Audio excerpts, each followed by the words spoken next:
Hello everybody, welcome to Just Ask Momo Express. Today's question is from Take Away Everything, and the question is about revenge. Revenge, in my opinion, never pays off. I know it's hard to understand that. You feel like you've been violated. I keep saying it on my videos, cut them off, cut them off. Some people would tend to think that, well, if you just cut people off, that it is a negative action and therefore you have to deal with this issue because otherwise you were repressing stuff, you're holding stuff in, which means you're still angry. Bullshit. How can something affect you if you don't give a shit about it? And if you don't give a shit about it, well, your brain doesn't occupy no space to occupy for that thought. Therefore, it doesn't matter anymore. Therefore, it does not exist. I notice that people victimize and attempt to emotionally bully me when they notice I'm feeling vulnerable and weak. When I'm feeling confident and sure of myself, they don't say a thing, but instead find someone else to emotionally bully. Why do they do this and what can I do about it? You have two choices. You either cut these people out of your mix and you basically say, you know what? You don't make me feel good. The other thing that you can do is actually confront. But if you're a nice person, and I feel your nice vibe on this, you just walk up to them very nicely, take them to the side, sit them down alone, one at a time if you have to, and basically say, you know, every time I'm like this, you seem to do this. What's up with that? You know the way it is, you're students, you're in school, you're walking around, and all of a sudden rumors start spreading around, all shit breaks loose, and your life falls apart in your own eyes. But this is just part of growing up and going through what you gotta go through when people are trying to figure out who they are. Hey Momo, I hope you get a chance to read this message. I just wanted to ask you some tips on becoming a great future musician. Tips for becoming a great musician. Number one, you got to practice your ass off. So, number two, don't take music to be your full-time job right now. It is something that should come second, right? So, hone your craft so that you can afford to play music the way you'd like to play music, right? You need good gear, because good gear actually makes you play better and inspires you to play better things. Make sure that you're financially secure doing something else so that you can go ahead and build your music career as a second thing and not something that you count on, because music is truly up and down. And unless you have a reputation already and you're there to be able to, you know, negotiate and navigate yourself and make things happen in these trying times, then it's going to be really tough to go out there and make a living trying to play music. Find yourself, find your soul, find your voice, find your style, and if you can't do it by yourself, then find somebody that you can work with, a great partner. Having trouble getting a girl.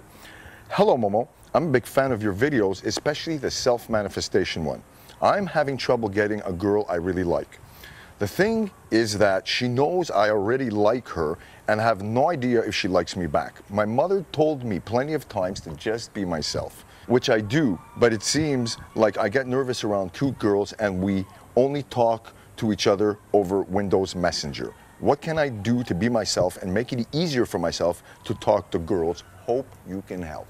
Well, you know, at your age, dude, I can tell you, I can understand that it might be hard, you know, to talk to girls. I remember when I was younger and in high school and whatnot, going up to a real pretty girl and trying to talk to her was like one of my worst experiences that I've ever had in my entire life. You can freeze up, you say really stupid shit, you have nothing in common all of a sudden, you know, and behind closed doors or through text and another way, you have a better relationship. Please remember that this will disappear one day. What you got to do is this: find the common element. So you got to find something that you guys really have in common, something that you guys really like. Maybe she likes sports. Maybe she likes a particular movie. Maybe she wants to go see a particular show. Find the common elements that you guys both have in common, because if you like her, then maybe you guys want to be together. And if you guys want to be together, then you must understand that you have to have things in common. Hello everybody, welcome to Just Ask Momo Express. This letter's from a guy called Bob. Help! Dear Momo, I'm 14 years old and I've had a lot of shit in my life.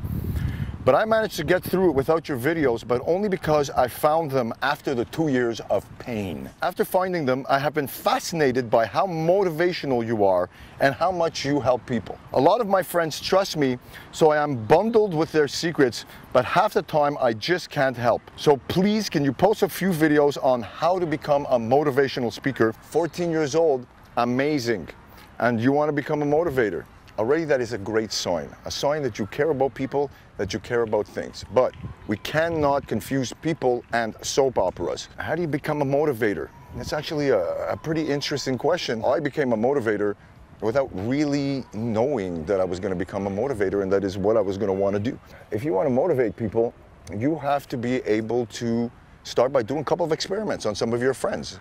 It's really good that they tell you their stuff, but you also can't get stuck in the middle of it, like I said, a soap opera. I learned to motivate through my job. I've always been a kind of a music producer, a director, an arranger, multi-instrumentalist, so I'm able to do many things and look at the structures of things, the foundation of things, how they're built, how they work, and how they wind up to be a finished product. This really helped me understand the mechanics of how people think, especially the most important thing, give them an ending. Most people, they float in their ideas. People need motivation because they're not unmotivated, and they're unmotivated because they don't really know what they want. I keep saying it in all my videos, and to me, it has always been the key.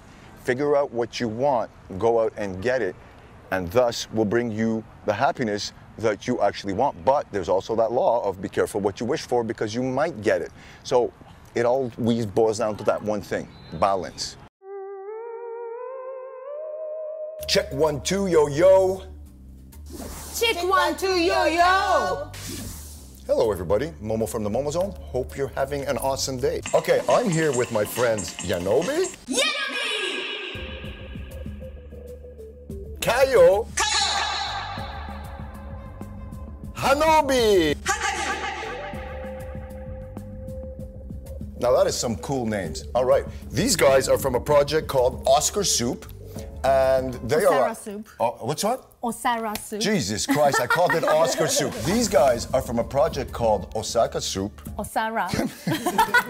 That's a difficult one. These are going to be great. Yeah. These guys are from a project called Osara Soup. And it is some Fringe Festival live theater, some mime stuff, and it's comedy. So I've known Yanobi over here for, what, 4 or 5 years? 5 years, yeah. 5 years. And every year she comes down here from Tokyo and she comes and visits us, and I'm so thrilled. She brought a friend. Why don't you tell me a little bit about what is happening with your project, what it's all about? Yes, my show is a physical comedy show. Basically non-verbal, we don't speak, but we use many music and sound effects. It's really ridiculous and funny and weird. Oh yeah, and being funny is cool. Guys, I keep telling you guys that, you know, laughter is something that I consider, you know, something that you need to take you out of anything that, you know, any kind of bad mood you might be in. You're depressed, you want more energy, you want more juice. Well, when you laugh, you don't take yourself too seriously. And these people are not only funny as like you've never seen, but they're living their dream. They're going out. Look at the makeup on these people, man. They do all their own makeup. They build their own costumes. They design and write their own show. And you're living the stuff. So you've gone out, you won some awards this year. Yes. Let's talk about that. Yeah, we won Centaur Theater Best Production English Theater, which is amazing. That's amazing. You gotta love that when you take some people from Tokyo to come down here to win the English contest, which is what it's happening about. Because I remember when I first met you, you were just learning how to speak English. Yes. And listen to you now. Yeah, it's amazing. Yeah, I'm trying. We really love to visit many other places, and also we love kids, and also we love to visit the area of tsunami area in Japan, because there happened this really big serious disaster. But I believe that people still need something funny, and I really love to make them happy, just a little, but I believe the comedy has some power. Actually, that is amazing. That's right. You know, we got to send out some really positive vibes to those tsunami survivors and all that stuff out there. And you've actually been to the sites and you've seen the disaster itself. Maybe even people that you know have been affected. What is that like? Is it like? Yeah, it was really terrible, and so many people were sad and confused at that time, and still now. there's so many serious problems in my country, but still people are trying to be strong and tough and better, I think. And also I believe that we have to cry sometimes, of course, but we have to laugh or smile at least. So I really want to make something happy. So it's really necessary and important. So. What a beautiful message, guys. I'm getting goosebumps. Look, if you can see it. I got goosebumps from the beautiful words. Hey, look, we got to come together. I don't care how you do it. Laugh, have fun, help your neighbor, send positive vibes, send positive energy, because you know what? We're here today, but we're gone tomorrow. And all we have left after we're here is what we will be remembered by what we have done with our actions while we were here. And I think that what you guys are doing is absolutely beautiful. Thank you. Every time I see you guys, I get a great, beautiful feeling.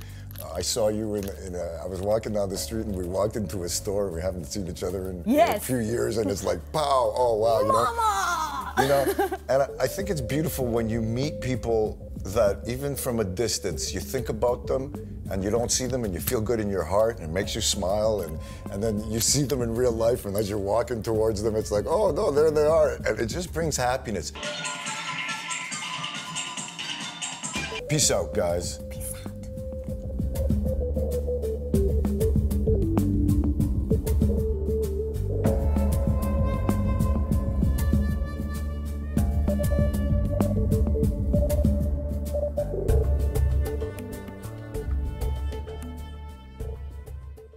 You are listening to The Momo Show, the kick-ass motivator, starring Momo from the MomoZone and controversial radio personality, Eric Remy. Wake the fuck up. Wake the fuck up.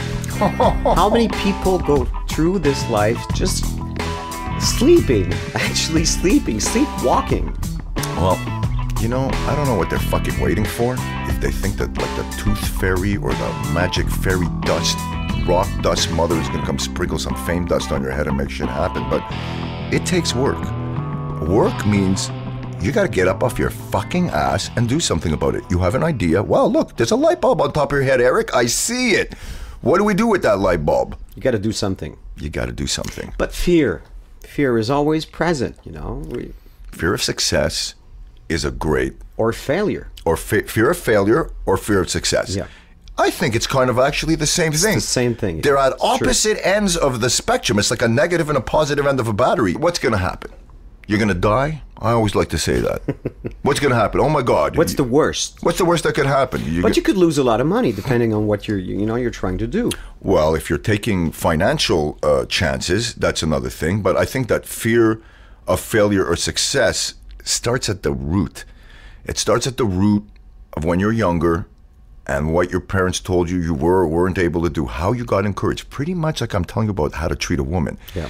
It all works the same for me like that. If you show that encouragement and bring that backbone, that taking chances, calculated chances, not stupid chances, is where it's at, then waking the fuck up is really an option for you, because when you're awake, you get shit done. Okay, I'm 40 years old. I wake up.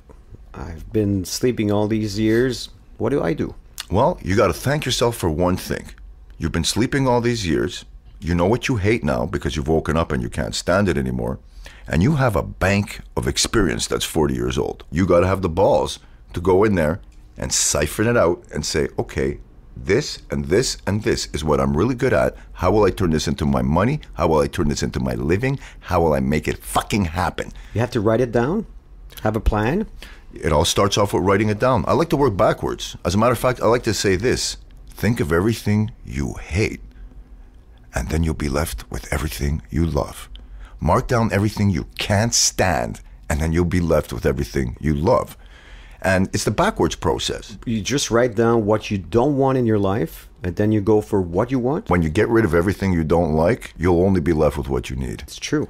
Because a person who usually wants change and shit like that, they're at the end of their rope. When I say mark down what you like, you might not even be able to do that because It's you're easier to find, make a list of things you don't like. because when you don't feel good, you're negative, and the negative thoughts are priority in your head. So you take those thoughts, Mike, I hate this, I hate this, I hate this, I hate this, and then what are you left with? Oh my fucking God. You either hate everything or you're going to have a few things you love, and that's your focus points. Because some people, they're self-martyrs, dude. They're sabotage guys. They're victims. They're victims. It goes with that thing. You build yourself up, you're going to get it, you're going to get it. Oh, you're almost there. Oh, fuck, I can't do it anymore. I'm backing out. And when you said money before, that's a different situation. If you're an older guy, you've got a lot of money and your house, your family, your cars, your mortgage, and everything. You've invested into something that you were hoping was going to build your nest egg into something bigger. Could mess with your family, with your income, with your mortgage, with anything you got going. That's a different kind of pressure. You got to be intelligent. That, to me, personally, falls into the gambling department. I've never been one to be a gambler, so I don't bet on shit. I don't even invest in shit unless I know that I get a guaranteed return from it. Listening to your feeling, would that be one way to help you in that quest to wake up and do something constructive of your life? Absolutely. At the end of the day, you know what you think you want, and it all depends how high and how far you want to go. So I get 10, 15 things done a day, every day. I don't stop. My choice. I'm not telling you that what I'm doing is right or wrong. But I know one thing, if someone asks me, what are you doing? Are you in love? Do you have everything you want? I could smile from ear to ear and say, fuck yeah. Life is 365 days a year divided by how long you're on this earth. And there's nothing else. So wake the fuck up. That's it. You are listening to The Momo Show, the kick-ass motivator, starring Momo from the MomoZone and controversial radio personality, Eric Remy.